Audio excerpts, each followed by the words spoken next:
Kabupaten Banggai Laut terletak di wilayah timur laut Pulau Sulawesi. Tempat ini menyimpan keindahan alam di antara ratusan pulau yang tersebar di wilayah seluas 725 km persegi.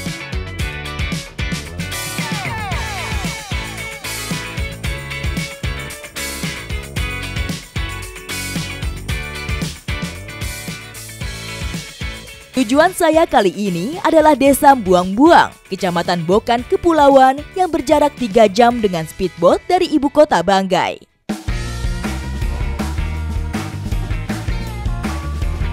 Perjalanan saya ditemani sekawanan lumba-lumba yang berenang bebas di sekitar perahu. Wah, jarang sekali saya bisa ketemu lumba-lumba waktu sedang dalam perjalanan seperti ini. Lucu banget.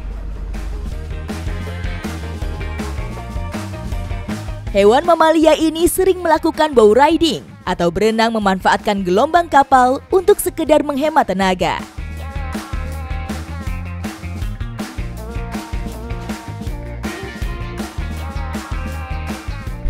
Itu lumba-lumbanya di sana banyak banget dan besar-besar. Wow.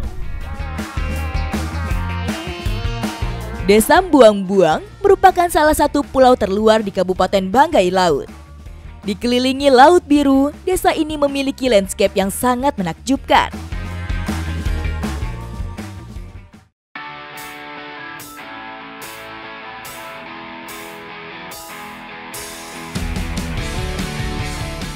Bersama dengan Sri, seorang warga lokal, kami mendayung sampan menyusuri Liang Tadul, salah satu jalur masyarakat desa untuk menghindari arus laut yang kencang.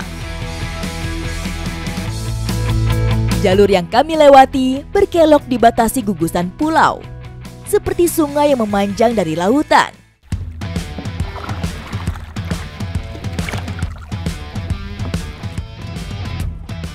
Airnya jernih kehijauan, sehingga dengan jelas bisa melihat keanekaragaman hayati yang hidup di dasar air.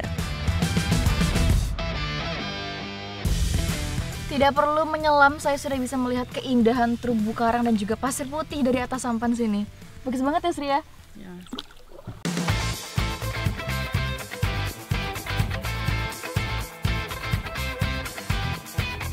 Hamparan pasir putih terhampar di sepanjang perairan.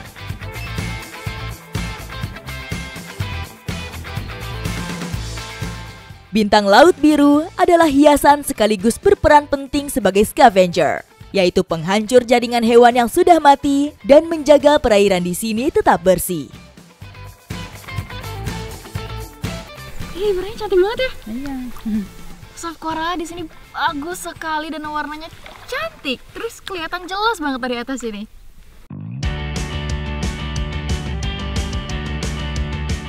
Berbagai macam jenis soft coral menjadi rumah bagi beragam jenis ikan.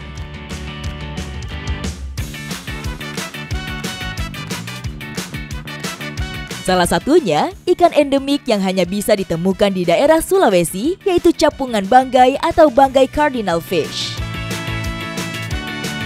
Ikan berwarna coklat dengan corak bergaris hitam melingkar ini hidup di perairan tenang dengan kedalaman 1,5 hingga 2,5 meter.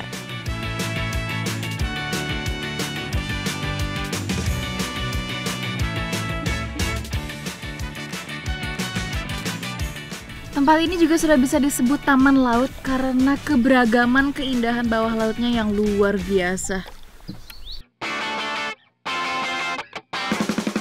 Arus yang belum terlalu kencang di pagi hari adalah waktu yang paling tepat untuk menyusuri Liang Tadul, sehingga bisa melihat pemandangan bawah laut dengan jelas. Tidak perlu diving atau menyelam, cukup dari atas perahu sambil mendayung dengan santai. Bermain sampan di sini itu tidak terlalu mengeluarkan banyak tenaga karena kita mengikuti arus. Jadi kita bisa fokus menikmati keindahan yang ada di sini.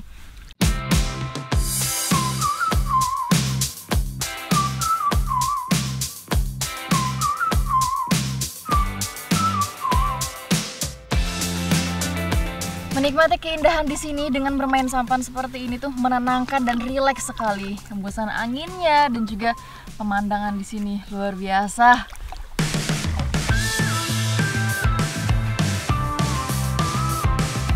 Liang Tadul bisa disebut sebagai salah satu spot taman laut yang menakjubkan. Keanekaragaman hayati yang sangat beragam menjadikan kawasan ini sangat berharga dan harus tetap dijaga kelestariannya. Puas sekali menikmati keindahan di Liang Tadul ini. Semakin semangat untuk mengeksplor lagi alam Indonesia. Ikuti jejak saya, jejak petualang.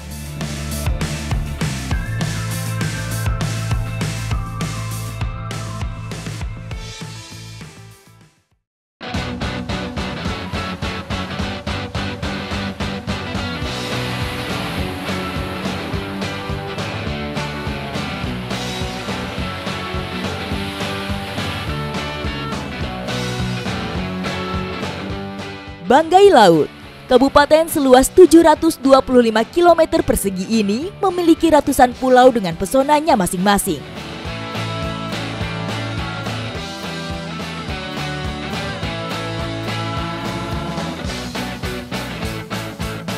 Salah satunya, pantai yang terletak di Desa Lokotoy, Banggai Utara.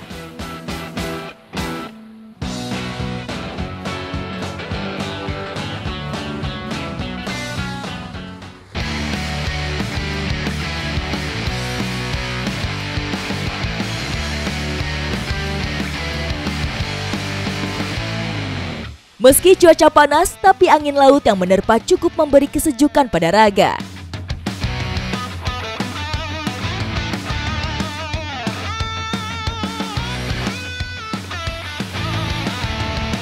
Warna birunya pantai Oyama ini dari tadi manggil-manggil saya untuk masuk ke dalam, jadi saya nggak sabar untuk nyemplung. Pantai yang letaknya jauh dari kota ini masih sangat sepi pengunjung karena akses transportasi yang masih terbatas.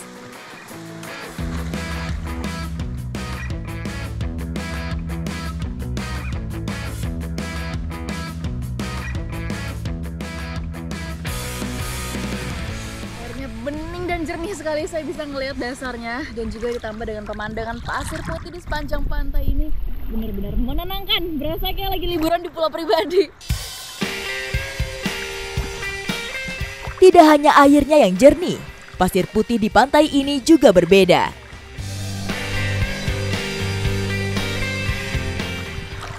Dari tadi saya mijak pasirnya tuh lembut banget dan kayaknya ini menjadi salah satu pantai dengan pasir terlembut yang pernah saya kunjungin.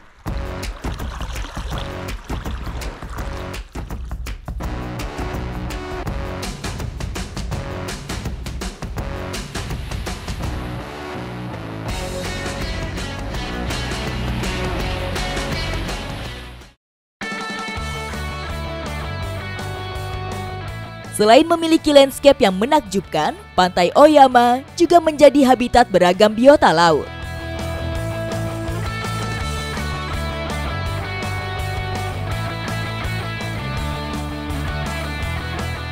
Berada di sekitaran Pantai Oyama, kita sedang mencari gurita dengan cara seperti ini, memancing, dan lumayan ekstrim karena ini perahunya miring sekali. Semoga kita beruntung kali ini. Kali ini saya sedang ikut memancing gurita bersama dengan salah satu warga suku Bajo yang menjadikan hewan ini sebagai mata pencaharian. Cara memancing gurita ini cukup unik, jadi kita harus berada di atas perahu sambil kepalanya itu melihat ke bawah dengan menggunakan kacamata Google. Tangan kanan memegang dayung untuk mengarahkan perahu dan tangan kiri itu yang memegang pancingan. Makanya perahunya ini miring seperti ini. Gurita termasuk hewan karnivora yang bisa mengubah warna untuk menyembunyikan diri di antara karang, sehingga cukup sulit untuk diketahui keberadaannya. Air yang jernih cukup membantu kami untuk melihat ke kedalaman hingga 10 meter. Hampir dapat. Wah, kita dapat gurita pertama. Keren banget.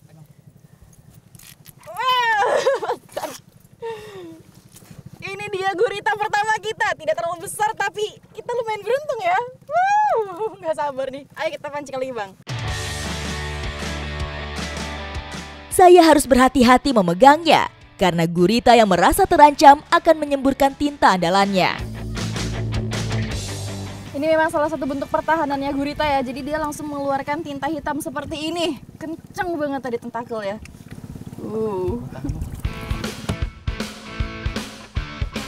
Gurita merupakan salah satu komoditas hasil laut di wilayah ini karena harga jualnya yang lumayan tinggi.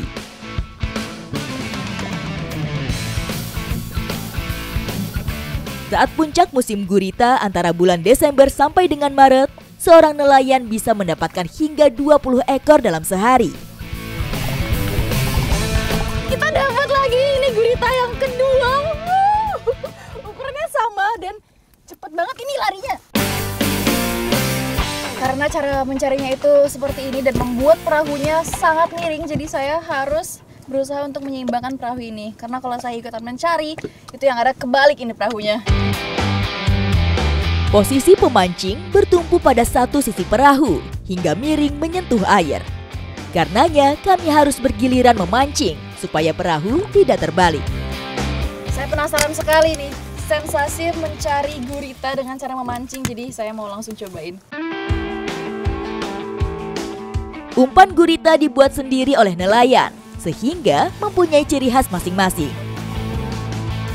Terbuat dari semen dan potongan logam yang ditempel seperti rumbai, dibentuk seperti kepiting, kemudian dipasang mata pancing di bagian bawahnya. Nah ini dia kailnya atau cipoknya, jadi dia akan terperangkap di sini nih. Dan ini yang berkilau di bawah untuk memancing guritanya datang. Memancing gurita dengan posisi seperti ini, saya harus pandai membagi perhatian. Tangan kanan memegang pancing, sementara tangan kiri memegang dayung agar perahu bisa terus bergerak dan tidak terbawa arus.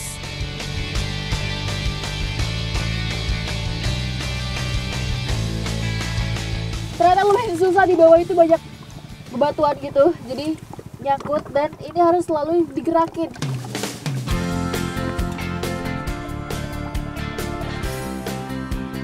Di sini tidak terlalu jelas karena memang dia lumayan dalam, jadi harus bisa ini nih kuncinya, karena kailnya itu dia mengkilat kalau di bawah, jadi harus digerak-gerakin terus supaya bisa ngeliat. Kali ini saya belum beruntung, tak ada satupun gurita yang berhasil saya pancing. Air laut yang mulai pasang membuat gurita lebih sulit untuk ditangkap. Karena arusnya sudah mulai kencang, jadi guritanya itu pada sembunyi di balik-balik batu. Jadi kita akan mengolah gurita yang sudah kita dapat tadi.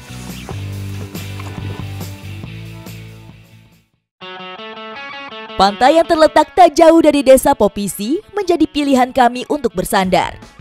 Barisan pohon kelapa menjadi tempat bernaung setelah seharian berjemur di tengah laut. Sebelum diolah, guritanya harus dibersihkan dulu dan kita juga sudah menyiapkan kayu untuk menusuk guritanya.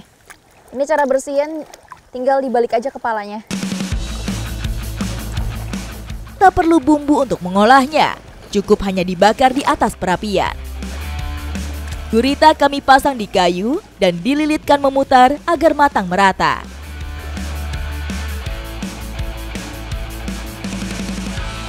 Membakar gurita tidak membutuhkan waktu lama supaya dagingnya tidak semakin kenyal dan keras.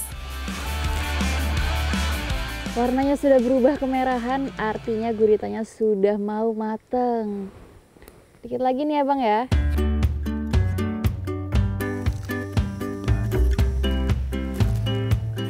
Enak banget rasanya, udah ada asin-asin dan gurihnya, kayak dibumbuin. Tidak ada amisnya sama sekali karena hasil tangkapan dan langsung dibakar. Mantap.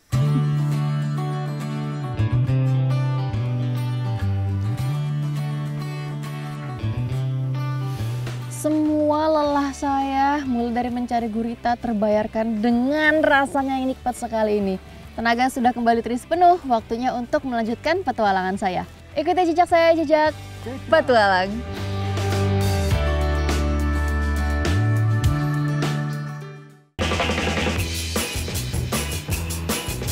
Rata-rata kimah yang baru saja diidentifikasi memiliki panjang sekitar 80 cm dan lebar 40 cm.